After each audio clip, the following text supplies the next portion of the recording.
शिवराज प्रकाश पाटिल जी, महाराष्ट्र से। सीताराम। श्री सीताराम महाराज जी। महाराज जी, भगवत गीता में श्री कृष्ण जी कहते हैं ममे वांछो जीव लोके जीव भूता सनातना, परंतु ब्रह्म सूत्र कहता है ब्रह्म सत्यम जगन मिथ्या। तो क्या महाराज जी ये संसार वास्तव में मिथ्या है या फिर जुगल सरकार की लीला भूमि का ही विकृत प्रतिबिंब है? नहीं, ब्रह्म ज्ञान प्राप्त करने के लिए पद्धति है। जैसे किसी सवाल हल करने के लिए पद्धति होती है ना, ऐसे ब्रह्म ज्ञान प्राप्त करने के लिए पद्धति, अन्वय और व्यतिरेक। अन्वय है, व्यतिरेक ये नहीं है। तो है तक पहुंचने के लिए हम जगत में फंसे हैं, व्यक्ति, वस्तु, स्थान। हमको इससे आसक्ति हटानी है, तभी हम है को जान पाएंगे।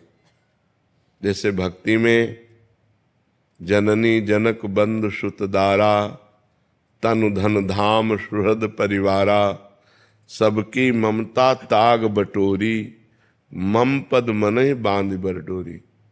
माता पिता भाई बंधु पुत्र परिवार पत्नी सबकी ममता को एकत्रित करके मेरे चरणों में बांध दो, बस हो गए, तुम हमारे भक्त बन गए।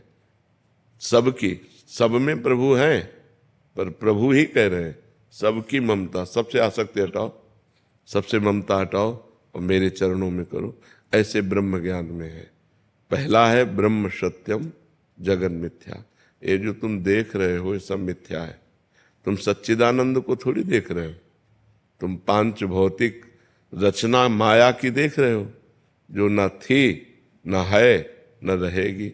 जैसे स्वप्न देखा तो स्वप्न न था न है न रहेगा। स्वप्न का रसगुल्ला सत्य होता है क्या? स्वप्न की पिटाई सत्य होती है क्या?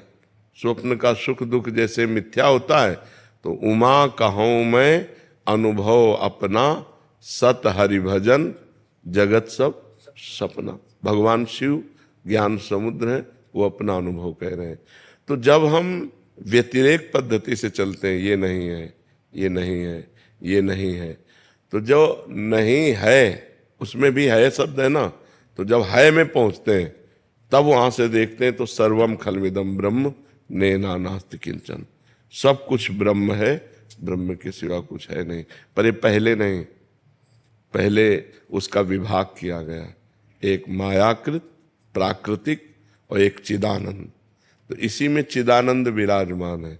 जो भगवान का चिदानंद अंश है वो है, और जो माया प्रकृति है ये जादू है नहीं। जैसे तुम्हारा ये रूप सृष्टि में पहले कभी नहीं था और कुछ दिन बाद ये कभी नहीं रहेगा। ये वर्तमान में जो दिखाई दे रहा है ये भी नहीं है, क्योंकि इसकी सत्ता नहीं। इस रूप की सत्ता उसकी हो जो त्रिकाल सत्य हो। ना सतो विद्यते भाव, ना भाव विद्यते सता। सत का कभी अभाव नहीं है, वो हर जगह है। और असत की सत्ता नहीं है, इसकी सत्ता नहीं। ये प्रतिक्षण नष्ट हो रहा है। जिस दिन इसका समय आ गया ये पूरा मिटिया मिट हो जाएगा। ये रूप, ये ढांचा बिल्कुल नहीं रहेगा। पांच भूत अपने भूतों में मिल जाएंगे। इसलिए जो सत्य नहीं है उसे सत्य नहीं कहा गया है। पर जब सत्य में स्थित हो गया तो पंचभूत क्या है? ये भी तो ब्रह्म है। जब ब्रह्म के सिवा किंचन मात्र कुछ है ही नहीं, तो ये भी तो ब्रह्म है, ये भी तो भगवान है। समझ पा रहे हो? तो ये ज्ञान की पद्धति है। ज्ञान प्राप्त करने के लिए सत्य विषय सर्वम खलमिदम ब्रह्म नेना नास्ति किंचन। सब कुछ ब्रह्म है, ब्रह्म के सिवा किंचन मात्र भी कुछ नहीं है। पर ये ज्ञान प्राप्त होने पर अभी आप ये बोल लो, लेकिन माया आपको थप्पड़िया देगी, जहां चाहेगी वहां भ्रष्ट कर देगी, गिरा देगी, क्योंकि आपको ब्रह्म बोध नहीं हुआ। जब तत्व ज्ञान हो जाता है तो विकार नाम की चीज ही नहीं रहती। ब्रह्म के सिवा कुछ है ही नहीं, तो न कोई, वो ब्रह्म मैं हूं, तो न कोई चाहत है, न कोई द्वैत है, न कोई विकार है। विकार द्वैत में होते हैं। मैं पुरुष तो अमुक स्त्री, तो विकार काम का आ गया। मैं और तू, तो क्रोध का विकार आ गया। मेरा तेरा, लोभ का विकार आ गया। ये मायाकृत व्यवहार में विकार है, परमार्थ में थोड़ी विकार है। परमार्थ तो निर्विकार सच्चिदानंद स्वरूप है। समझ पा रहे हैं आप?